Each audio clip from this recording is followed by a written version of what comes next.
Throughout my life, I have had the unfortunate experience of continuously falling in love with people who are not in love with me. But recently, I had the unfortunate experience of falling in love with someone who fell in love with me, but couldn't be with me. And that's confusing to me because you see, for my entire life, I have believed in a type of love that is immovable. A type of love worth giving up everything for. That type of love that is really the only thing that matters. Because I've been alone my entire life. And all I've ever wanted is for the love I give to others to be returned in kind. So when I found someone who was willing to try, I held on with everything I had. I grasped millimeter ledges with blood-slicked fingers, praying to a God I don't believe in that I wouldn't fall. I gave everything, all of myself to this person, and it was a strange experience because for the first time in my life, I was happy. For the first time in my life, I was content, and for the first time in my life, my brain was more like a still pond than the Daytona 500. Looking into her eyes calmed me in a way that nothing has. Feeling her touch soothed my anxiety-racked soul. When she smiled at me, I felt light as air. When she laughed because of me, I could explode with joy. And when she kissed me, time would stop.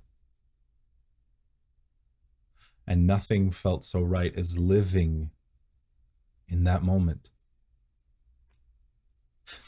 But side note, until recently, I did not discover how pleasant it is to lick another human being's tongue. Now, you may think that is the least attractive way to put that phrase, and to be fair, that was my intention, but am I wrong? Back to the matter at hand. When you find this love that makes you feel whole for the first time in your life, a love that is a safe harbor in 30 years of hurricane seas, you become addicted. I didn't know it was possible to be addicted to peace and calm and quiet, but I am. And then when that love disappears, well, withdrawal is not a strong enough word to describe how you feel. I never knew that you could feel an emotional pain so great that your body felt like it was on fire. I've lost many, many people in my life, but nothing compares to the loss of your best friend when they're still right there. And you just can't reach them.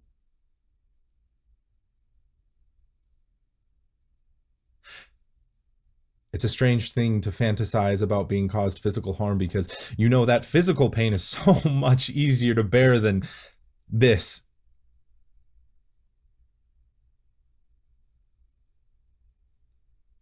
When you know that it will come to the forefront of your mind and take your thoughts away from the gaping chasm in your chest that feels like it cannot be filled. I am told that the sands of time will eventually sweep in grain by grain to fill the jagged crevices left behind when that love is torn from you. But for some, it's a race against time and a race against death. And so it is, and so it has been for me.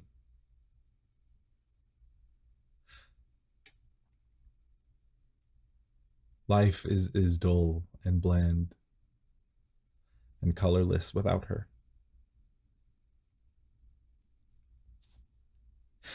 When someone comes to you and your soul is entwined with theirs, they leave indelible marks.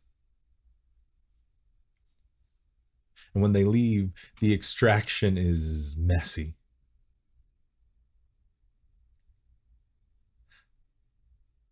As they tear themselves from your life, pieces of you that have bonded with pieces of them are torn away as well, and you're left with a jagged, gaping wound in your very soul.